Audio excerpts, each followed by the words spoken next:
pulled that last one. Yes, So I you saw know. that. Did you see that, Ron? The one you pulled? Yep, okay.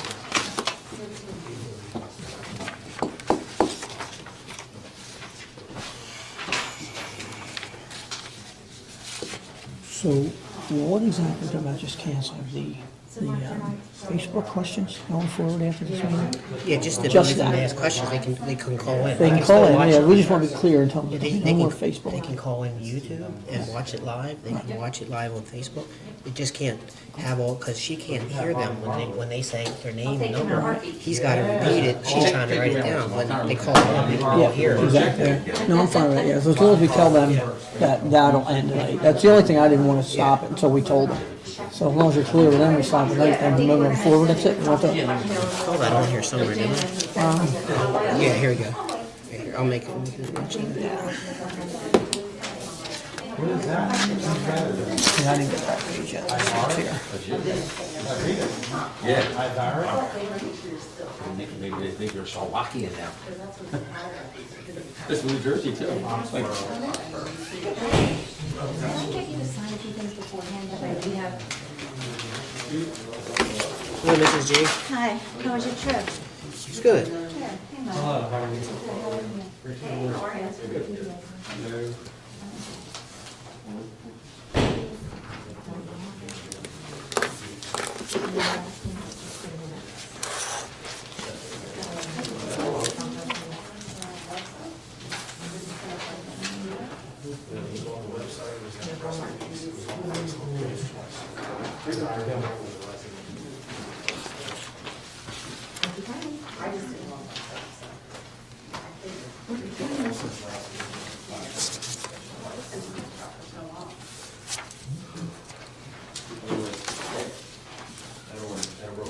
Hi, Joyce. And where are you going? Florida. Naples, Marco Island, down the west coast, and then go Hello, Tracy. Are you gonna skip over Connie's report? I'm gonna, wanna I'll breeze Why don't through we it. just, why don't we just skip it? There's really not a lot on it. No, it's not. It's not, and I can just put it into the record if you like. No, there's really hardly anything on it. It's only like 4 things. Yeah, And- she and wanted most of it the stuff short I knew. because of the later meeting. Are you? She's starting to wear his mask a lot. Are you? Is there a joke that goes along with that? I think there is. I gotta learn the wash mark. Yeah, you have to, a little Wash 'em- thing. wash 'em once Yeah, a week. I did 4 of Alan's yesterday. There's a little basket you put into the washer. Yeah, A little lingerie bag, exactly, and that's what does it. Bring it over, I'll wash it. Bring them all over, we'll wash them up for you. I have a selection, so it depends on what kind of mood I'm in. I know. It has to match whatever it is I have. You might want to just mention the Crest Pier opening out of this. Yeah, because And it's October. the others, I mean, she's pretty much has said that before. And then maybe the starting in Sunrise Park, they're going to be the only two to even mention. Yeah, there was a press release that went out, but I'll just touch base on it. Yeah, I would just mention those two partially. I think the rest, that's already been done. Lily Field was the other one. All the other stuff we already talked about. Yeah, but yeah. Just So we're pulling they the mentioned negative they've already change started. orders because, There's something Failed that has to be inspection. done. Failed inspection. We have to move things over a little bit, which Mark and I are going to talk about. It was failed by our end department. I don't understand that.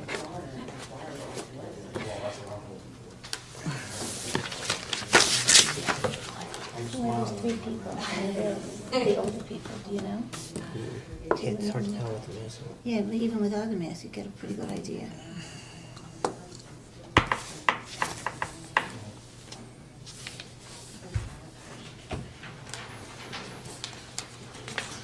The clock's fast, but that's okay.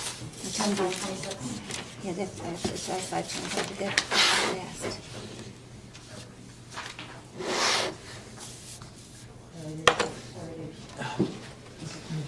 I had a little. Sure, please. I think a beer. No problem. Get a license. You're in the wrong Seriously, town. you're in the wrong borough.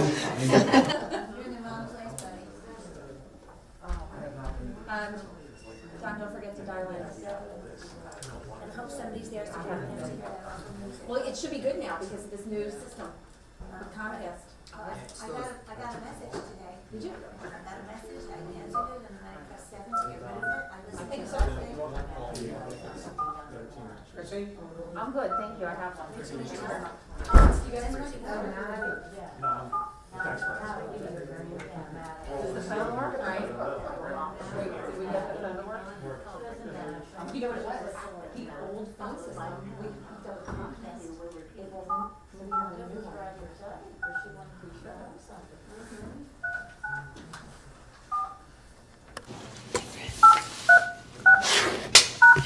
Access code accepted. There was one other participant in this conference.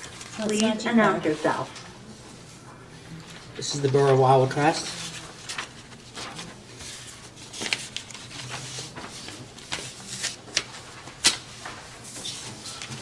Okay. I know, how are you?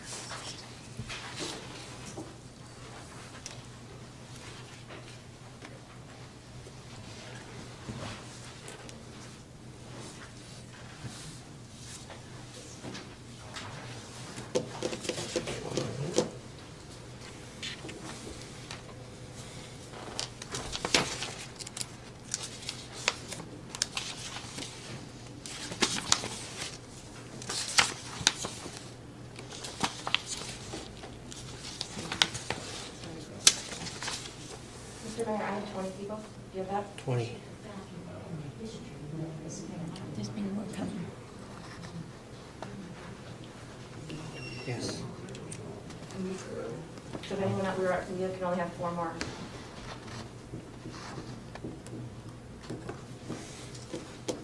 You can lock that door before come in. Yeah, right. What else you do? Just- Yeah, please, I'll just stand out front. Does anybody have any WD-40? It's so squeaky, that door. It's awful. Here we go. Here's Joe Gunn. He doesn't count.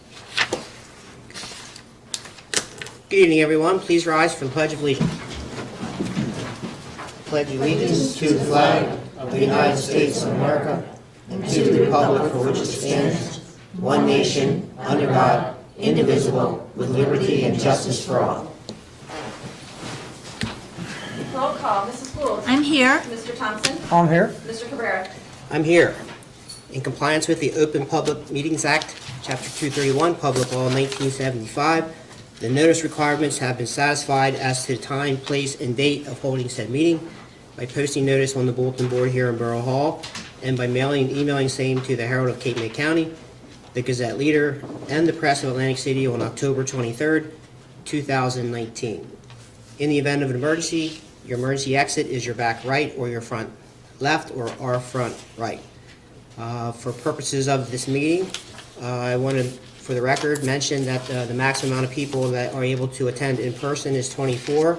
I'm counting 24, 21. I'm sorry, 21 of the 24 here in person. Here comes It may be Maureen. more because I hear the squeaky front door coming out.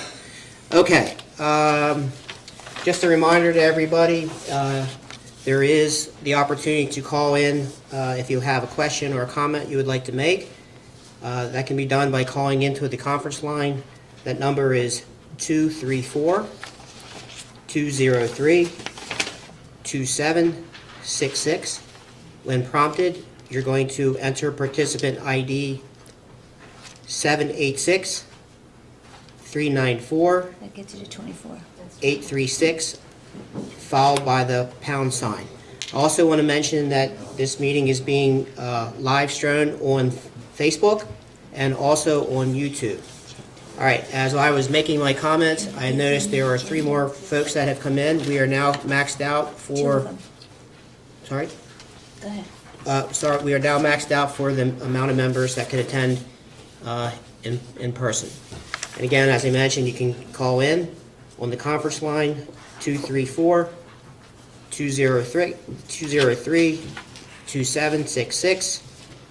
I'm going to enter participant ID 786-394-836, followed by the pound sign, and you can ask your question and watch it live on YouTube and Facebook Live. It is listed under new business. This will be the last meeting for asking public questions on YouTube and also on Facebook. However, the conference line will remain available to make those comments. It's just hard to get to the public comments for our clerk to properly record for the meeting minutes. So it's better that we can have you call in here on the conference line so we can properly record your comments for the record. Okay. Madam Clerk, I believe that ends my opening comments. May we have the ordinances, please? Yes, sir. The first is ordinance number 1334, and it reads as follows. An ordinance of the Borough of Wildwood Crest approving an agreement for fire protection services with the Wildwood Crest Volunteer Fire Company Number 1. I move that ordinance number 1334 be passed on first reading, advertised according to law, be brought up for second and final reading and public hearing on October 7th, 2020 at 9:30 a.m. I'll second the motion. It has been moved and seconded that ordinance number 1334 be passed on first reading, advertised according to law, be brought up for second and final reading and public hearing on October 7th, 2020 at 9:30 a.m. Roll call. Mrs. Gould. Yes. Mr. Thompson. I will abstain. And Mr. Cabrera. Yes. Good. Next is ordinance 1335, and it reads as follows. An ordinance amending and supplementing Chapter 56 of the Code of the Borough of Wildwood Crest, entitled Recreation Commission, Section 56-3, approving and confirming rates and fees for the rental of facilities, participation in certain events and activities. I move that ordinance number 1335 be passed on first reading, advertised according to law, be brought up for second and final reading and public hearing on October 7th, 2020 at 9:30 a.m. Second. It has been moved and seconded that ordinance number 1335 be passed on first reading, advertised according to law, be brought up for second and final reading and public hearing on October 7th, 2020 at 9:30 a.m. Roll call. Mrs. Gould. Yes. Mr. Thompson. Yes. Mr. Cabrera. Yes. Next, we have the resolutions. The first is rejecting all bids in response to the Emergency Medical Service Billing Contract Number 2020-004.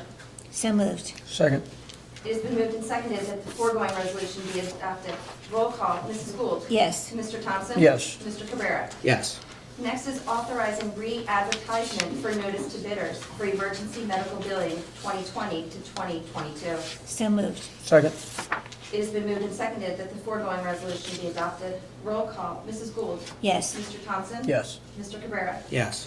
Next is urging Governor Murphy to also allow in-person machine voting for the November 3rd, 2020 general election. So moved. Second.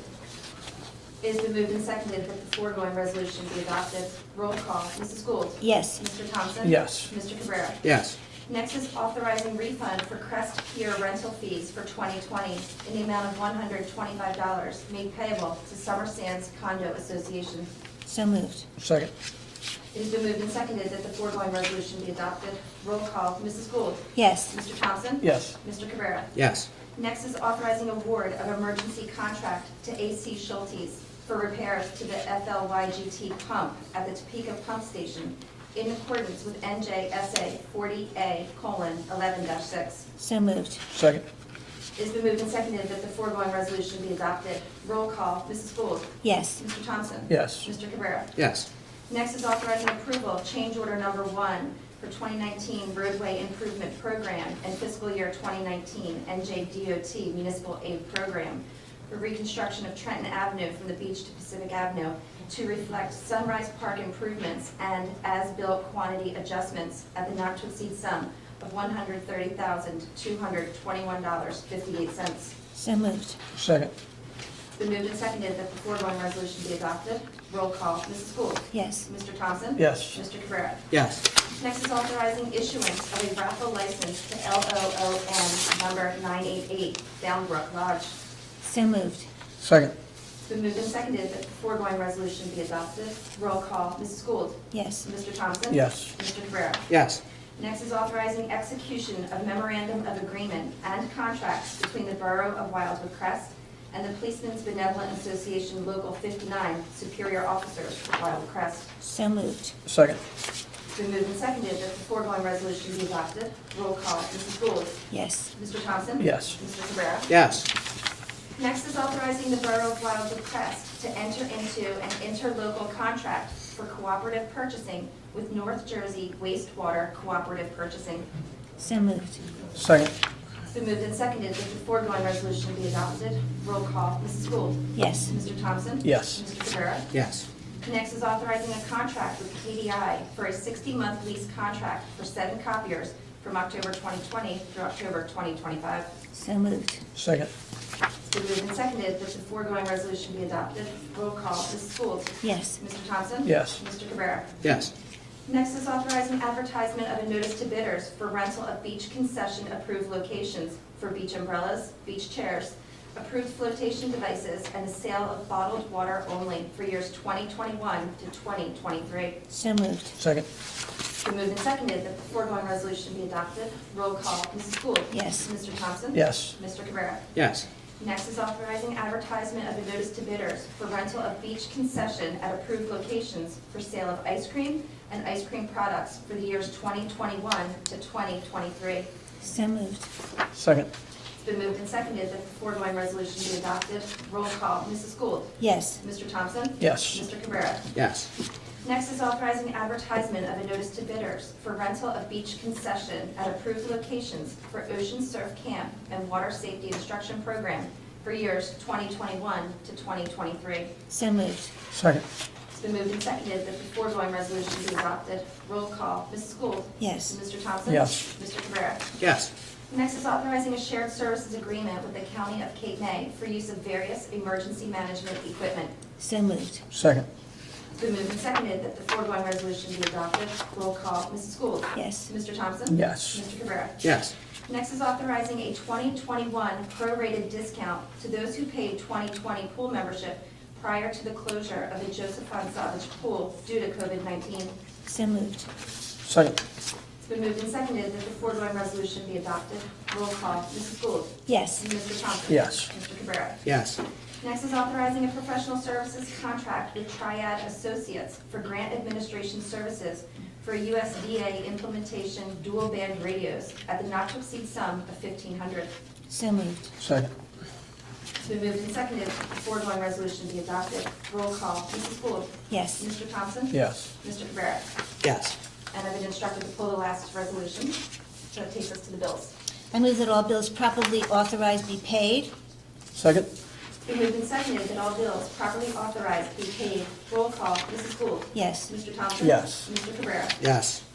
I move that all reports received from the court administrator, the chief financial officer, the tax collector, the captain of police, supervisor for the recreation department, emergency services coordinator for the EMS and the Wildwood Crest Volunteer Fire Company chief for the month ending August 31, 2020 be accepted as presented. Second. It's been moved and seconded that all reports received from the court administrator, chief financial officer, tax collector, captain of police, supervisor for the recreation department, emergency services coordinator for the EMS, and the Wildwood Crest Volunteer Fire Company chief for the month ending August 31st, 2020 be accepted as presented. Roll call, Mrs. Gould. Yes. Mr. Thompson? Yes. Mr. Cabrera? Yes. I move that all minutes from the regularly scheduled commission meetings dated August 19, 2020 and September 2, 2020 be approved as presented. Second. It's been moved and seconded that all minutes from the regularly scheduled commission meetings dated August 19th and September 2nd, 2020 be approved as presented. Roll call, Mrs. Gould. Yes. Mr. Thompson? Yes. Mr. Cabrera? Yes. Okay, that brings us to the reports. Our administrator, Connie Mann, is not with us this evening. She lost her father this morning. So our hearts and sympathies are with her at this time. Just wanted to read her report, I guess the highlights from her report. First one is the Crest Pier will reopen in October. The Sunrise Park project will start to see some activity next week. And the tropical storm damage, we're working through an insurance claim. If you drive past the Little League field, you'll notice that one of the dugouts has been demolished along with its roof. So we're waiting on finalizing that claim from that storm that happened in August. So that brings us to the engineer's report. Okay, thank you, Mayor. Under the category of grant applications, the borough has elected to submit an NJDC Small Cities Grant application for the ADA Beach Access Improvements Phase 1. Our engineering report and supporting documentation was transmitted to the borough's grant coordinator, Lauer Associates, for inclusion into the final submission, which is due in early October. Typically, the state will take a couple of months to make decisions on that, and hopefully we will be successful. In regards to capital improvement projects, we have several updates. The first one is the NJDEP capital permit application for beach improvements. Phase 2 was submitted to NJDEP on September 4th, and the dune survey was completed last week. At this point, both of those documents are in the hands of the state, and they're currently reviewing the application.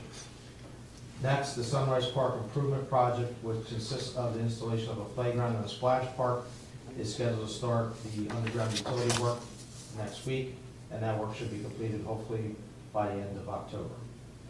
The contractor for the Pacific Avenue Barry Street Improvement Project has remobilized to Pacific Avenue to continue work on the contract. Just in summary, the following work has been completed to date. Farragut Road, St. Louis Avenue, Miami Avenue are entirely completed. The utility work was completed on Pacific Avenue from Rambert to Farragut Road, and the Crest Memorial School parking lot was also completed as well. That contractor, bearing any unforeseen issues, has started work, and he should be done by the end of the year, if not in January. Next item, the bathroom improvements at the Joseph Von Savage Pool is substantially complete, pending final punch list and final inspection from the Construction Code Office. Once those items are addressed, we will move towards project closeout. And lastly, the following projects are in the design phase: the New Jersey Avenue Sanitary Sewer Replacement Project, reconstruction of Beach Avenue with Stanton Road, and Scoop Taylor Park improvements. Lastly, we did some investigation work on the Washington Avenue outfall project. I believe the mayor is going to speak about that later on, so I will accent his presentation. Okay. Governing body, any questions for our engineer? Not at this time. Public, any questions for our engineer? Anybody on the call? Okay. Brings us to our first round of public comments. Please give your name, your address, and feel free to ask your question. We're going to start with anyone that's on the conference line. I believe we have one caller that's on this call. Anybody on the call? Yes, this is Dave Mears at 245 East Topeka. Can you hear me loud and clear? We can. Is it appropriate for this time to comment on a matter at the previous meeting, or should I wait for agenda item 15? Okay, so if it's related to anything previous to where we are on the agenda, you're welcome to answer your question. If not, we would prefer you wait to the public comment section number 15. Very good. I'll wait till 15 then. Thank you. You got it. Okay. Correspondence, Madam Clerk, any correspondence? No, sir? All right. Actually, that brings us right to discussion items. As the engineer indicated, Washington Avenue flooding issues. I know that the last storm, and I think a storm earlier in July, raised a lot of concern from a lot of residents on the Washington Avenue, Seaview Avenue, and the neighboring streets. The flooding was a concern and actually wound up into some of the driveways and into some of the garages. So as Mr. de Blasio indicated, myself and Connie Mann, our administrator, met with a lot of the residents about 2 weeks ago. There is some investigative work that was done to the outfall line and to the stormwater inlets. There's 6 outfall lines in Wildwood Crest. One of the main ones is at Washington Avenue. We've had that videoed, and it appears as though that the line itself is in good working order.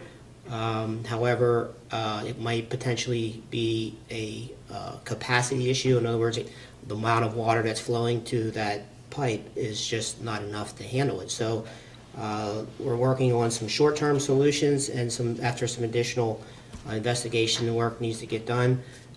We're also looking at long-term plans, which if you To remind everyone, if you go out to the borough's website, you'll see the stormwater master plan. There is potentially a need to widen the piping, as well as consideration of a pump station that eventually would tie in all of the outfall lines into one main line to force the water out faster, so to help get the water drained quicker. A lot of that takes a lot of work and investigative work and plans and reviews. So that is in the works. We're also reviewing Lower Township and how that water flows from Diamond Beach area. We understand that water is also potentially running back towards Jefferson Avenue and the Washington Avenue area as well. So there's also something that we have tasked Mr. de Blasio to look into. So that brings everybody up to speed on that conversation and that meeting. Just wanted to make sure, and then I'm going to ask our clerk to move this matter to a new business so we keep it buried up on the radar and we can keep working towards a resolution. Move it to old business, sir? Yes, please. Okay. On that note, I'd like to interject. I've met with Captain Lloyd and through Captain Lloyd, Ralph Grassi, and we have come up with a plan that what we're doing when it floods, trying to be proactive. We've ordered more cones. We have signage coming. I believe we are at 6 signs with flashing lights will be activated when the road floods. We have instituted a plan to have the cones ready to go in the trucks and ready to be put out as soon as it floods, rather than have to run and get them afterwards. So we've got a proactive plan in place for flooding to get the cones and signs out there more quickly than we have in the past. So so far that's worked the last couple of times, worked out a few bugs, but at least we're going to be able to get in there, put the cones up. Well, I do have to ask, the drivers are going around the cones. It's not good. We were out on the street, myself and Captain Lloyd on Forget Me Not the other night, and as we're staying in the street, they're just going around the cones, going around us and going through the floodwaters. The problem with that is, especially down Washington Avenue, you're going to push the water into garages and other areas. The cones are put up, the streets are closed. It means do not go around the barriers or the cones. Go around the block, go as directed. When those cones and signs are up, the street is closed. So I would ask that the drivers please pay attention to those cones and do not just go around and ignore them. Captain, you have anything to add to that? I know you were not very happy the other day when we were out there with what was going on. If you're going around road closed signs, you are subject to a summons. And also you're driving through salt water. So it's not good for your vehicle, and it could get you pulled over. So let's pay attention to these signs, please. Thank you. Okay. Second item under new business was, I've already mentioned the Facebook and YouTube comments. Again, going forward, the meetings will be live on YouTube and Facebook. However, if you're going to ask a question, please use the conference line, which is what we have right here in front, where everybody can hear the question and our clerk can properly record the conversation. Okay. So that takes care of new business. Under old business, I don't see anything that's pressing. Governing body, do you have anything? I do. I'd like to bring up the flooding at the Back Bay. I met with our engineer the other day out on Park Boulevard, and would like us to look into if now is the time to possibly apply for grants to get started back there with the pumping stations or any other things we can do to try and mitigate some of that flooding in the meantime. Because it's getting way too often at this point. And the problem is our police officers have to run. They're out there putting cones. They're blocking the street for a while, and we're using their resources, which is not really where we should be using our police officers, but they have to be out there to block the streets.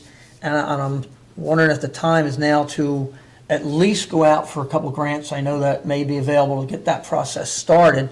And then Mark, maybe you can tell us the time frame, what it would take to get them, and how long we would have to use them, if we should be starting that now. I'd like to see what we can do to stop some of that flooding. It's a lot of streets down there, and it is getting higher. So we have one grant application that was submitted last year that's pending, that scored very well and was recommended by the state of New Jersey to FEMA, so that's still in the hopper, and we would need to get an update from Triad, who is the grants coordinator. So that's in the mix for one pump station. There's also 2 other FEMA grant opportunities that have application deadlines in November. and we could look at attacking those two to help supplement that pump station or other corrective action. Okay, so I'd like to see us maybe take that up and see if we can maybe get moving on something with that. So Keep that up for discussion. Since we met, Commissioner, I had discussed a conversation with the mayor, and I sent an email to Triad requesting a meeting to get in here right away, and we will collaborate on a project and see if we have a fit. Okay, excellent. Yeah, my understanding is there's two applications or two potential applications with FEMA, one of which we used last year for what I'll refer to as the triangle for pump station number one. Potentially pump station number two could be the same one, and then potentially the one for Washington Avenue and the beach outfall lines could be the other one, which I think you referred to it as the brick. Yeah, there's an HMA and there's a BRIC program. The BRIC program. HMA is the program that we applied to last year, so it should be in that ballpark of consideration. All right, I know it takes some time, so that's why I'm saying if we can get started now and maybe get this down the road, I hate to see it just linger.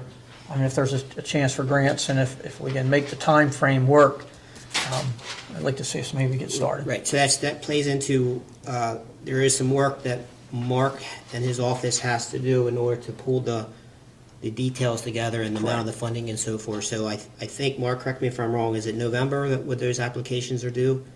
Yes. Okay, Yep. so he's, if everybody's on board, we're tasking him to move forward with, getting those details pulled together so we can make application no later than November. Right, and you think we have time to get that done? Yes. You're gonna work Saturdays. Yes, Commissioner. We're working Saturdays. Thank you. Okay, any other comments on our old business, Mrs. Gould, No. Mr. Thompson? None. Okay, that brings us to public comments, number 15. Sorry, everybody, if I'm rushing this meeting along. I know we have a stakeholder meeting for the New Jersey Avenue project at 6:30. But that meeting is for informational purposes only, just to bring everybody up to speed. We tried to hold it 2 times now, and due to COVID, it was canceled, unfortunately. So tonight, we have beautiful weather, and it's outside, and if you're hungry and you want to learn more about New Jersey Avenue, you're all welcome to go over to the Doo-Wop Diner at 6:30 immediately following this meeting. Do-Wop Drive-In. Doo-Wop Drive-In. My mistake? I had a diner in my head. Doo-Wop Drive-In. Okay, public comments, section number 15. Mr. Mears, I believe you're on the conference line. Yes, sir. Thank you very much for this opportunity to comment, and I thank all of you also for your good governance of this community.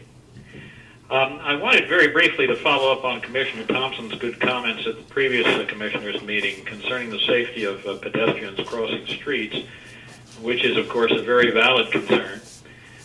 Related to this, I wanted to relate a conversation I had that may be helpful and then offer a suggestion. I have an acquaintance, the Cherry Hill, New Jersey Chief of Police, and I've talked to him about the state law stating that pedestrians have the right-of-way in marked crossings, which, by the way, I think is an excellent law because safety aspects aside, it also has meaning as to say that towns are for people and not so much for cars. Well, anyway, I asked him, I said, the law states that pedestrians in crosswalks have the right-of-way, right? And he said, right. And I said, well, what if a pedestrian is at a corner at which there is not a marked crosswalk? And he told me, he said, well, then they're not covered by that law. And I think that may be where there's confusion. Pedestrians may think that even though they're not in marked crosswalks, they're still protected by the law. And drivers may think that where they are not seeing crosswalks, they have the right-of-way over pedestrians. So I just wanted to suggest a solution to improving this situation may be to, over time, paint more crosswalks. Now, some crest streets, such as Pacific and Seaview, are relatively well marked with crosswalks. Atlantic Avenue, for example, not so much. So perhaps maybe planning to paint a couple of dozen new crosswalks each year over the next several years would do much to improve pedestrian safety. I thank you again for your opportunity to comment, and thank you also in advance for your considerations. Okay, thank you. Public safety, any comments? I think we can look at that. The issue seems to be that they're doing it at every crosswalk, whether it's marked or not. The drivers, a lot are stopping at every street. The walkers are walking at every street. They're still not going to make a designation, a difference between a marked crosswalk and an unmarked crosswalk. And I think we're still going to have the problem. It would be a huge undertaking to try and get everybody to understand that it's only at the marked crosswalks, especially when they don't seem to care. The issue really is those that just walk straight without breaking stride.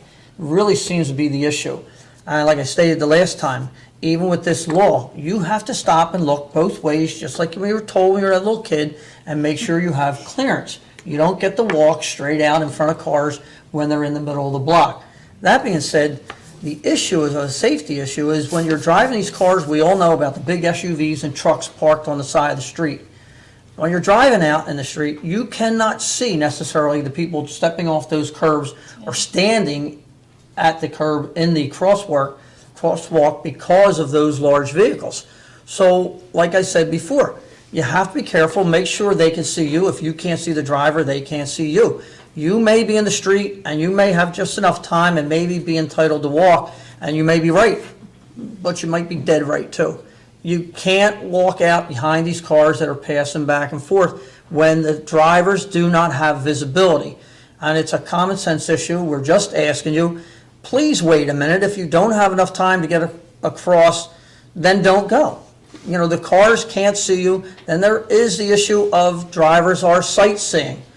May not be what you want to hear, but some drivers are sightseeing and won't see you till last minute. If you want to survive, make sure you have time when you cross the street. It's not automatic that you get to walk in front of people. Okay. Mayor, Captain? I'm not trying to dispute what we heard from Chief Cherry Hill, but any corner, whether it's painted, there's a painted crosswalk or not, it's considered a crosswalk. So if you're at a corner at an intersection where there is no painted crosswalk, you're still covered by that law. It's still considered a crosswalk whether it's painted or not. Am I correct, Mr. Galzuni? I would agree with that, yes. Okay. Mr. Mears, I don't know if you heard that comment. Our captain has advised the governing body that the law is, even without paint on the roadway or any identification of a pedestrian crosswalk, that it is still considered to be a crosswalk. You don't have to have paint, in other words, for that to happen. However, I think your comments are well taken. I know that as we can reconstruct the streets, there is a concerted effort to put the crosswalks in as indicated. I know that I think the laws may have changed over the years, and some of our roadways are still particularly up around the ocean front, Atlantic and Ocean Avenue and so forth. But Seaview Avenue, Pacific Avenue, soon to be New Jersey Avenue will all have their respective pedestrian crosswalks. And if there's any areas in particular that I know are of concern, I know Public Safety has done a nice job putting up additional pedestrian, the stanchions in the middle of the street as well, for areas that are of concern. So if anyone has any similar issues or concerns at particular areas, just let the Public Safety through the Chief of Police and Commissioner Thompson know as well. Dave Mears, again, just wanted to thank you all for your responsiveness and for your concerns. Thank you. Thank you.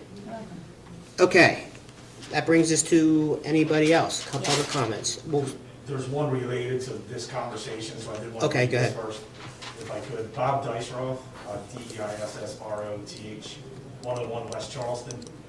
His comment is, the borough does not need new crosswalks. The issue is pedestrians just walk into the street without looking or regard for traffic. Thank you, Commissioner Thompson, for being rational in your explanation. Pedestrians need to have accountability.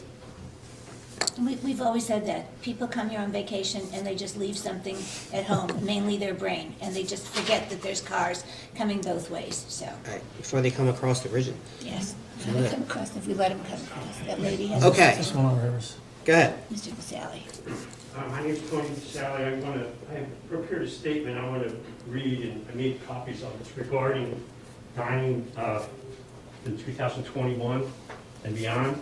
So can you just give your address for the record? Sure. My permanent residence is 306 West First Avenue, North Wildwood. Thank you. And this is regarding what happened this past summer, basically, throughout the beach communities. As some of you may know, my name's Tony Vasali, and I owned and operated the Island Ice Cream Company for 48 years, a long time. My wife and daughter operate the Antagonist Restaurant in Wildwood Crest for 35 years. So at first, I'd like to thank the commissioners for their aggressive action that you guys took at the beginning of the summer, relaxing the zoning and allowing the restaurants to really take advantage and set up attractive outdoor dining. And without that support, I think a lot of my fellow restaurateurs probably would not have survived this past summer. So as a longtime business owner and resident of the Wildwoods, I know how important it is to create an attractive, modern business community to support the growth of our tourist industry, which is really what we have as our main economy. At the same time, how do we maintain the quality of life for our residents? This past season was a successful test of the relaxed parking ordinances that you guys put forth. This support afforded most restaurants the ability, again, like I said earlier, to set up attractive outdoor dining, the ability to serve tourists and residents alike, and survive the most grueling circumstances related to COVID. My wife Debbie and daughter Sarah, as owner-operators of Bandanas, requested the borough of Wildwood Crest would consider making these relaxed zoning ordinances permanent, which would allow us to plan and invest in a safer, more attractive fixed roof covering over our very limited four-car parking area. It is our intention to continue to invest in Bandanas as one of Wildwood Crest's top dining destinations. And we hope that with the Commissioner's support, all our restaurants will create new and exciting dining experiences for our residents and tourists alike. Thank you for your time. Thank you. I hope you would consider that. Okay, so I will kick it off by saying, I think I made comments at previous meetings that if there's one thing that we learned during COVID was how nice it was to have outdoor seating and you know, having those relaxation. It was just nice to see people outside as opposed to inside. So there was, you know, if there is any silver lining with COVID, that's probably one of them. I know that I had asked our clerk to, you know, we have some temporary resolutions that allow that flexibility while we're in COVID, so to speak. And we had discussed talking about all the ones that we have towards the end of this year so that we can talk about 2021 and what we're going to do there. On a permanent type concept, I probably would recommend, and Solicitor Galzinis, is that this request also be forwarded to the planning and the zoning boards? To the planning board. For the planning board? For their consideration. For their consideration as well. I don't disagree personally with what you said, but if we're going to, you know, it is a law, we're able to do that, relax the laws while we're in a pandemic. But anything long-term is going to require a lot more discussion, I think, at the planning and zoning level, and then ultimately the recommendation from them to the governing body. Any comments? Sir, I will go ahead and scan that and send it to the planning board secretary tomorrow morning. Okay. And the planning board's next meeting is October 7th. It'll be 5 o'clock that afternoon of the morning meeting. Right. And I think just looking ahead to next year, I haven't received any information that these restrictions are going to be lifted anytime soon in terms of being quote-unquote out of COVID or there's the pandemic no longer there. So I think it's safe to say that as we get towards the end of the year, we're going to know better to see if what we currently have in place will continue on for 2021 or if it's going to have to stop. But either way, it's definitely high on the agenda. All right? Yes, ma'am. And with Haver 207 Rosemary, can we get signs on the bike path reminding bikers to signal that they're approaching pedestrians? So we had talked about that, I think, at a previous meeting. Yes, and I didn't get it. I didn't feel I got a clear answer. Can we get the signs?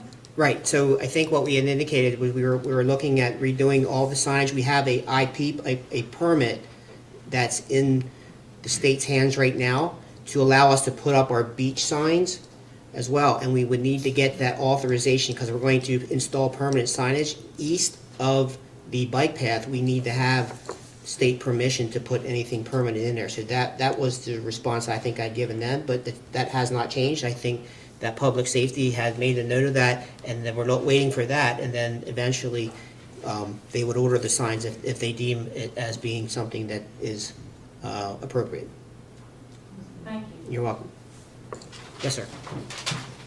Dave Williams, 107 New Jersey. Just two quick questions. In-person voting, not machine, but in-person voting, election day? In-person voting, you can vote Provisional. provisionally. Understood, yes. Yes, you Okay. cannot vote in the machine. Understood. Yes. Halloween. Yeah, Training? that's a good question. I don't know. We received a letter from Scott Wall and I think from Bob Maschio from the radio station, something about having all the kids up there and possibly at the same time having a flu shot program for them, which seemed kind of ironic to give them a Hershey bar and then give them a shot. That didn't seem like much fun to me. I don't think anything has really been decided. A lot of people are saying keep the candy outside and let them just help themselves, but we know what that's like. So it's something that three towns are going to really have to talk about. I mean, I love Halloween. It's one of the few holidays I decorate for, and I think it's great. But I've always worn a mask, a different kind. Now I'll just wear this one, so. We'd expect some commonality between the three? Yes. And an answer? The next meeting. By the next meeting, Yeah, October 7th. hopefully. I do want to say, when I saw that, I was a little concerned about bringing all that many people together. It seemed counterproductive to me and social Right. distancing. And I'm thinking possibly just going door to door, you're not have that many people at once, might be a better option than putting them all together in one spot. What Instead day if of the week is everybody's it? wearing masks and, I think it's a Saturday. Is it Saturday? yeah. Yes. I believe it's a Saturday. So it means Friday, they dress up for school and they do their parade. I mean, the longer they can wear a costume, the more fun it is for them, so, okay. So I think that October 7th we'll have, I know that I've had conversations personally with North Wildwood Wild. We're waiting to see, I believe that idea through Mr. Maschio and the radio station is not going to happen. So it pushes it back into the boroughs and North Wildwood and Wildwood's laps as to what they would like to do. So I think that's definitely something we'll have an answer for you by October 7th. I know personally, I don't know how the others feel, but I don't necessarily see an issue with giving something back to the kids. I mean, at the end of the day, if you want to give out candy, that's certainly your option. You turn your light on and the kids can come. That's completely up to them. And if the parents want to allow that to happen, that's their option. But candies are in wrappers and, well, everybody, but Mrs. Gould said everybody's got masks on. Maybe we can have a sign-up sheet for people who will participate and, I don't know. I just want to make one comment to Captain Lloyd and to Mr. Travasio, because it involves his son Dominic. Last week, or this past Monday, I was doing aerobics outside at Centennial Park because we're not allowed in the pier yet. And young Dominic Travasio came by, and he stayed with us for about 15, 20 minutes, walked all around the perimeter, making sure, because the week before, we had some man there doing all kinds of exercises, and Laura had to go up to him and say, you know, it's $5 if you want to join, and then I said to him, and it's $10 if you just want to watch. But he evidently got the hint and he left. But we wanted to make sure he wasn't there, and Dominic stayed for like 20, 25 minutes and walked all around, and it was good to know that somebody was there watching us, because there were about 11 of us that day. So it was good. Thank you. Okay, any more public comments? Thank you. Before we move on from that, I'd like to go back to what Mr. McWilliams said. I had asked our clerk to expand on the voting, the ballots, the box, the provisional, the ADA, if you would expand on the whole thing so people totally understand. 'Cause there is a lot of confusion out there and questions the mailing of the ballots, that'll be happening. So if you would just explain on that exactly in detail so people understand. Under the governor's order, all ballots are being mailed to every voter in New Jersey. So come election day, if you have not already mailed in your ballot, you can come vote provisionally. But unless you can prove to the Board of Elections that you are unable to vote provisionally, and you have an ADA issue, then they will open up the machine to vote in the booth. Other than that, you cannot. First time this election, you can bring your ballot to the polls. That was never happening before. You can bring your ballot to the polls, And there are also 10 locations throughout the county where you can also drop off your ballot. And is one of them in Wildwood? Yes, ma'am. It's Where? right at the Municipal Hall at Wildwood. Okay. But that's the only one for Wildwood? That's correct. I can bring my mail-in ballot To the polls. to Crest Pier, Correct. drop it in the box there on Correct. election day. Yes. I don't know the procedure for that yet, like what kind of sealed bin or, I mean, honestly, our poll workers take your provisional ballot when you come anyway, and it goes into a locked suitcase. So it is safe, and you can bring it. Do you know when the ballots are being mailed, or when they'll receive them? I think you should get them this week. I think at the end of September 30, I heard just Yeah. on the radio today, I think Yeah. it's supposed to be out by September 30. Okay, for those that have asked about the mail and that they don't trust the mail and the ballots going in, dropping them off at the poll may be the answer for those that have asked and are concerned with mailing in the ballot. I hate to send a million people to you, but, We're there. like I said, those that don't trust the mail, this would be the option. You can drop your mail-in ballot off at the polls. You can also take it to the Election county. board in advance. Yes, you can take it to the county as well. That's all. Correct. Make sure it's counted. Yep. Mr. McWilliams? Provisional ballot. Only gets counted if there's something in the margin. Can you expand on, what's your understanding on that? On the provisional ballot, Yeah, obviously, the provisional ballots make sure I didn't mail in one as well. they are, they're gonna make Right, sure that that's, you didn't. that's the first thing, is make sure I Yes. vote once, okay? But if I vote just on the provisional, how do I know my vote? I mean, margin of victory is 1 million, and there's 100,000 provisional ballots. Nobody's gonna bother to count. That's more for the county clerk to answer. I can tell you, once you come in, you're signing that you didn't vote beforehand, so that you're knowing your vote's going to count that day. Our poll workers take it, and the police take it back over to the county. Who could I ask that question of in the provisional? Rita, Rita Fulgenetti, our county clerk. Okay. or somebody in that office. Yep. I don't think anyone's gonna know the outcome of that election for a couple of weeks after. I don't disagree with that. My point is that if the margin of victory in New Jersey for one or the other exceeds the number of provisional ballots, Yep.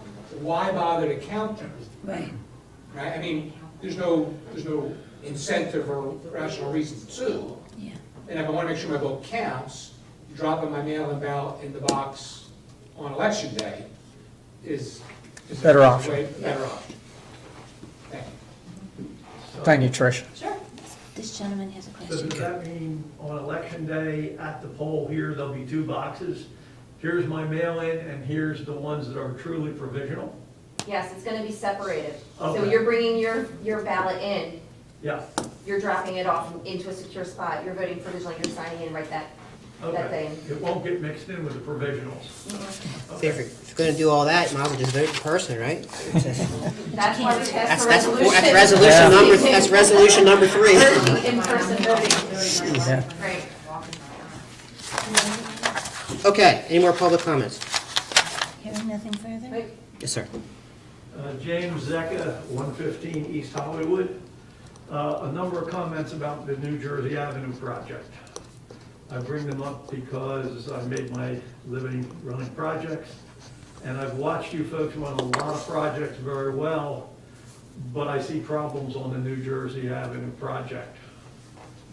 Predominantly, it's a long-term, large project, and there are no intermediate checkpoints that I can see. And that's never an acceptable approach to project management. You learn things as you go, circumstances change as you go, and I think you have to review a project occasionally for a go, no-go, or sometimes a suspend. For instance, with COVID-19, we don't know what the next year or two are going to look like. We're past that. That's true. We have a dune going in that could significantly impact the economy of our community. And there are a lot of reasons sometimes to just put a project on hold. Reasons I see about that project that concern me. First of all, it's brick and mortar retail when brick and mortar retail are under fire everywhere. Secondly, from a tourist point of view, it's in the wrong location. It's over in the corner of our township, basically. and the heart of our tourist industry is down past Rambler Avenue and at the beach. Third, it looks like once again, we're narrowing one of our wide streets, and this one is the one that carries all our heavy-duty commercial traffic. Number 4, we got Wildwood Linen right in the middle of the place. Number 5, every time you make any kind of operation around here that pulls people in, there's parking issues on side streets. And yes, you have some parking lots outlined, but if you put meters in, nobody will park in them. And if you don't, then they just add to the cost of the project. 6, critical mass. You regularly mention the Brooks study, and one of the absolute tenets of the Brooks study is critical mass and correct mix. And you need about 10 businesses and 8 to 10 eating places. How do you get 8 to 10 eating places in Wildwood Crest with one license? 7th, it's a very costly project. My best guess, and I can't find anywhere on the website that tells me how much we've spent to date, but between the studies and the contracts put out, it looks to me like we were already into this thing for somewhere between $50,000 and $100,000. And I think it can easily go over $1 million, and I don't see anywhere I can find out what a cost estimate is on the project, even a good preliminary cost estimate. Number 8, short and long-term business subsidies. Are there going to be any? Are we going to have to do anything to incentivize business to come in? What about long-term? Are we going to be advertising for the place all the time? Certainly, we're going to be having to maintain it, keep it clean, all that, which is extra work. Number 9, I don't see anywhere, this is a business operation we're talking about. And as a business operation, I don't see any return on investment calculations for the taxpayer. Do you ever generate enough money out of that area back into the tax coffers to pay for the price of the bonds that are going to have to be floated? And last, but certainly not least, without liquor, there are no restaurants in Wildwood Crest. The state rules, according to what you have up on our website, is by our population, we're only allowed 1 liquor license. And 1 liquor license is hardly, by Brooks standards, anywhere near critical mass. So how does it work? We have conflicts there. And I just see the whole thing being something that we gotta back up and take a look at, especially in light of COVID. I've seen other people from the township make comments, but we seem to be roaring right along. And on the liquor issue, when does it actually go up on the ballot? Because I don't think anybody in the Crest is anxious to see it happen without going on the ballot. So when do we get to vote on the liquor portion of it? And when do we hear a real explanation of what businesses you're going to attract, how are you going to attract them, and at what cost? And what's the total cost of this project going to be? Because I see it easily blowing past $1 million. If a simple island on Pacific Avenue was $500,000, this one's got millions written on it. And I'd like to hear some numbers. I'd like to see some numbers. I'd like to see something on the website that says, this is what we plan to do, detail-wise, not pretty pictures, details. These are the businesses we expect to attract. These are the eating places we expect to attract. This is how we're going to get to what Mr. Brooks says is needed to make this place go. I think it's a great concept. I think it's a good idea. I think you've worked very hard on it. But sometimes in the world of projects, you got to back up and take another look. In fact, in the world of project management, they always make you back up and take another look. I don't see that other look happening. That's what I'm asking. When do we see you do another hard look at the project? When do we see a statement of what's in and what's out and how much, but mostly how much is it going to hit the taxpayer for? And does he ever get a return out of it? Thank you, and thank you for all your service. You've all done a very good job, short-term and long-term. It's just that this one seems to be a flyer. and I'm asking that you take a hard look at it. Thanks again. Okay, so let me give a quick overview. So just to remind everyone, this project is actually a Cape May County project, not a Borough of Wildwood Crest project. The project limits our Cressy Avenue down to Rambler for a complete road reconstruction and/or road diet, as the county refers to it. So the county is what's driving this bus. They have it diaried up for a reconstruction project because it is a county roadway starting in 2002. So obviously, if the borough is going to create a streetscape / business district over 6 blocks, now's the time to let the county know what the borough is interested in doing, okay? So if we want to add some nice landscape areas and some concrete, some different pavers and some banners and so forth, that's what we're talking about. I don't believe that some of those niceties would be a borough expense, but the overall construction costs are going to be that of the county. The reason for the stakeholder meetings, such as the one this evening, is to gather the community and the stakeholders' input so they can finish up the plans and then, after that, be able to quantify how much the project's going to cost. All right? So the borough, we had identified through the planning board efforts that those 6 blocks from Cressy down to Wisteria, from Heather down to Wisteria, is what we'll call the new business district. What is it that we would like to do in that area? There's a lot of moving targets to go on there. That's the planner who is the planning board's planners, Taylor Design Group. They're making a presentation as to how to make that 6 blocks, the downtown as I refer it, look nicer, better than what's there now. Again, most of that cost, that anything we change there, is going to be that of the county, with the exception of some of the niceties, that the banners and light fixtures and so forth. So that's the purpose of tonight's meeting. As far as the liquor license is concerned, if, and again, that's a big if, there were to be a referendum, it has to come through a petition from somebody in the community to step forward and say, we believe that this is a good idea, we got enough signatures, we're going to put it on the ballot for a vote, and therefore the community will decide at that point in time. If that doesn't happen.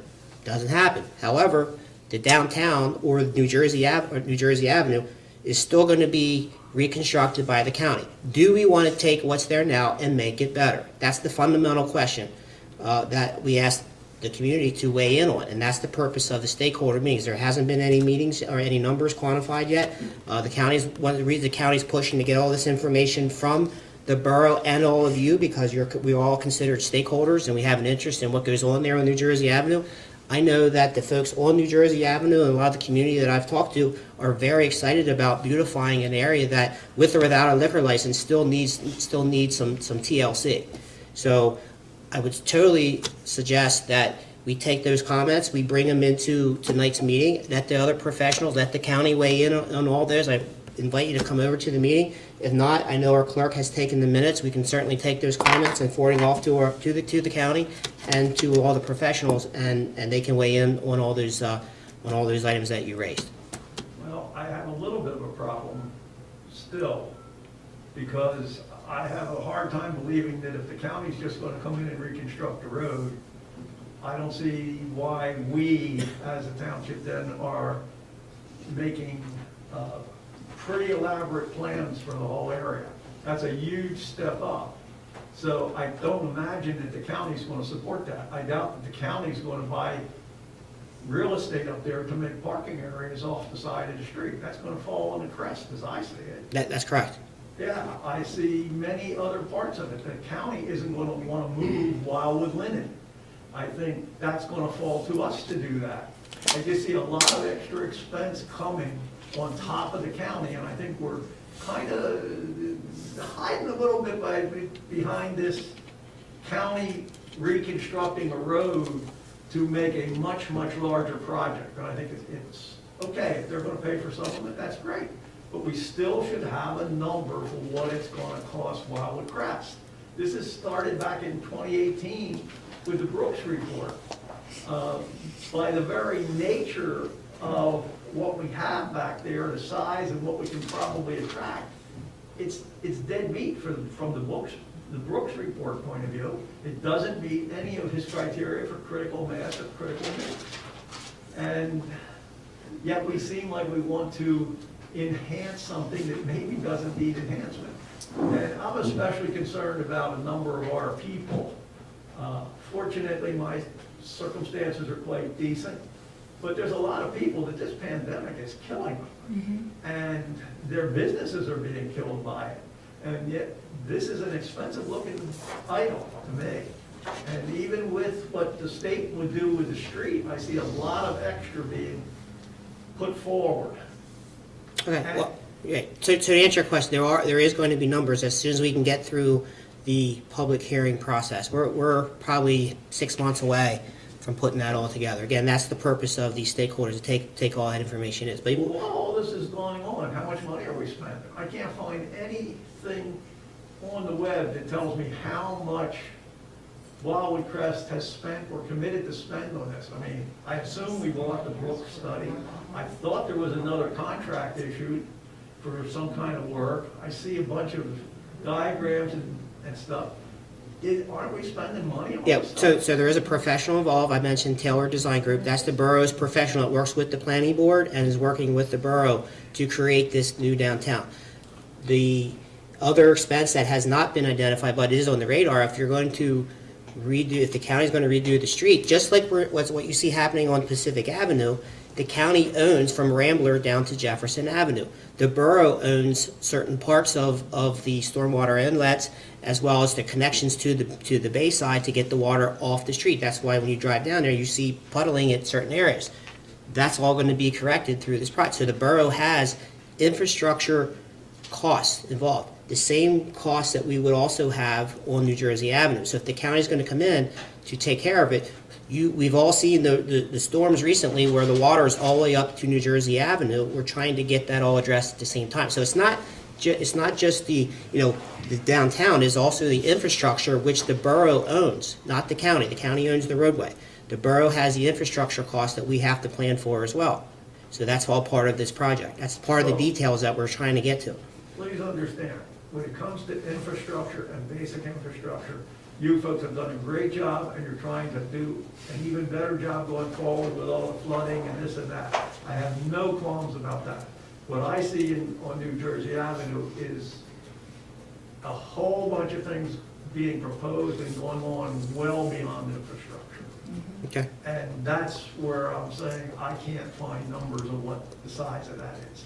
I mean, all the previous group there, before you folks were reelected or elected, all they wanted to do was put an island on Pacific Avenue for $500,000. And I guess I would say the community around them out of town on a rail. And this looks like it's gonna make the Pacific Avenue $500,000. They look like nothing. That's what I see happening. And in the meantime, we're spending. And in the project world, one of the other golden rules is sunken costs never cause you to go forward. Same rule as the stock market. Doesn't matter what you paid for it, matters where it's going. And I just see costs constantly being sunk in, and I'm afraid all of a sudden we're going to hear, oh, well, we got to do all this stuff we've already basically paid for. If I can interject for 1 minute to you, you've brought up some valid points, many of which have answers, okay? Not necessarily concrete on all of them, but there are answers. There are investors that have stepped up. There are developers that have come forward and expressed interest. We've done a lot of thought on this. We are working with a planner. It's a moving target. It changes in meetings with the planners and what we see, what we learn, what we investigate. So it's not done. Hard and fact, here it is, black and white. You being in business, you know that. Any project, it morphs, it changes. It's a work in development, okay? You know yourself, there's cost involved, there will be cost. I don't believe for 1 minute that our costs are prohibitive, but I would recommend you, that little list you have, I would like you to write down everything you have and give it to us, and we can answer your questions. If you come to the meeting tonight, I'm sure some of those will be answered. So I think with the, your one big question about one liquor license, one restaurant, you're correct. It's not going to be enough to do it. However, once that becomes a nice downtown area, which has been done in a lot of communities in this entire country, we've got the benefit of Brooks, we've got the benefit of the Taylor Planning Design. So that can happen and can go forward and be successful. We've done the work on it, we've been diligent, we've been careful with it. which would allow other businesses to come in, other restaurants to come in. They may not have a liquor license, but you heard tonight, they can bring their own with them, the BYOB. It doesn't stop other restaurants from coming in, just like we've had restaurants in the Crest before that didn't have liquor. I suspect other restaurants and boutiques and smaller businesses that could serve food would come in. So to get to your 8 or 10 could be possible. Maybe it's 5, I don't know. But I don't think that we should be looking at, you're only going to get one because you have one liquor license. I believe other businesses and restaurants will come in. Over there right now, you've got Jellyfish, they're going to stay, or another restaurant will. It doesn't mean you just have one. So I think if you write your questions down to us, and we can get back to you on that. Like I said, we'll use this as part of our study going forward, what we're doing and what we're doing tonight. But there's many of your comments have been considered, and we're aware of them and going forward. And like I said previously, this has been done all over the country. We use Mr. Brooks, one of the best, world-renowned in this issue. We've got Taylor Design, we've made changes, and I feel very strongly that this will be successful going forward. This is a long-term project. Don't expect in 3 years you're going to see, bam, this is there. You're not going to see Manayunk in 2, 3, 4 years. It's going to take a little while, but the investors have come forward. Some properties have already been bought over there. So I think if you come tonight, maybe there'll be some answers. But keep in mind, this is a long-term project. Any costs are going to be spread out. And diligence has been done. Yeah, started 5 minutes ago. Okay, so, Dennis? Yes. Dennis Carrasco, 112 Louisville. I just want to add a couple of points to what that gentleman said. That road there is the only commercial road in the borough for north and south commercial transportation. Narrowing it's going to affect it for the trucks, so probably push more of the park where we want the trucks off of to begin with, or on the Pacific, which neither of the streets is commercial. At Sunset Lake, we narrowed the road, which we're talking about doing up there. Now, because we narrowed the road, we've decreased the speed limit there. We've limited parking on one side of the street. And when there's cars parked on both sides of the street during the summer, people on bicycles can't ride down there. And there's signs that say they shouldn't be on the sidewalk, so they need to be in the street. So that was another thing that we didn't think about long term. We also had a special election in 2016 about Pacific Avenue, which the gentleman brought up a couple times. The borough voted, the people of the borough voted 65% to 34% in favor of not doing the islands, not narrowing the road. So that just says that the borough, I don't know if they're interested in narrowing the road like we want to do. Maybe it should go up for a vote again like it did before.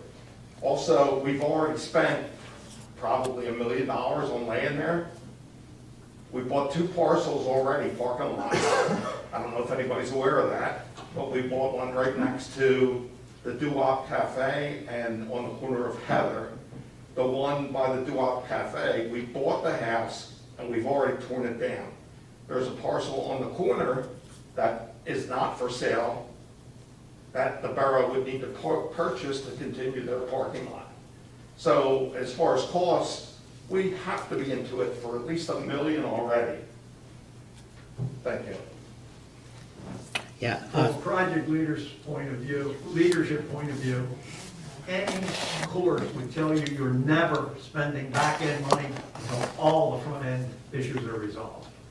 And this is how you back into a project that you want, but you know you're gonna have trouble getting. All right, so let me just reiterate what I said previously. The road diet is a county plan. If we, the borough, if the residents, the stakeholders say we would prefer it to be a wider street without medians, let your voices be heard. It's not our project. So is that something that Taylor Design Group put on a piece of paper to start conversation and discussion? It's not finalized. That's the purpose of the stakeholder meetings. As far as the 2 lots that were purchased, I don't believe they were over $1 million. Correct me if I'm wrong. No. Okay. 600. Just want to make sure I Why can't we understood. find out what the real number is maybe at the next meeting for We can how much money has been spent on New Jersey Avenue? We can certainly get that for you to date. That's not a problem. As far as the long-term costs, when the project happens, I don't have that yet because we're still in that participation stage. We would never in industry start something of this magnitude without at least sitting down with people who have some knowledge about this and getting a ballpark estimate. I mean, they ought to be able to tell us whether we're talking 1 to 5, 5 to 10, 10 to 15. They should be able to wing it in hours if they're any good. I don't mean down to nickels or dimes, I'm not talking about down to $100,000, but Well, some kind of I would never start. have anyone wing it without doing the study. That's the purpose of having engineering quantify the infrastructure costs and so forth. It's all part of a project that, again, it's in cooperation with the county. So we have to identify the county's costs and the borough's costs. There has been lot acquisitions, not a problem. That's roughly $600,000, and we have a design professional engaged. It's a piece of real estate, we could put it, if it doesn't happen, we can put we can put a for sale sign up on it and sell it within a month probably, because that's how fast real estate's going here in Wildwood Crest. So it's a real estate investment. Excuse Yes, me, ma'am. we are already 10 minutes late. We are supposed to be over. We have to recess this meeting to move Right, over. this is really quick. I've been on that road and the bicycles are on the sidewalk. Now, I'm a bicyclist, I'm not against them, but on Sunset Lake, they go on the sidewalk. Because the street's not wide enough. Okay. I move that we recess the meeting and adjourn the meeting, and then we're going to the Doo-Wop Drive-in. Drive-In Restaurant. Can I Now, get a second? Second? Yep. All in favor?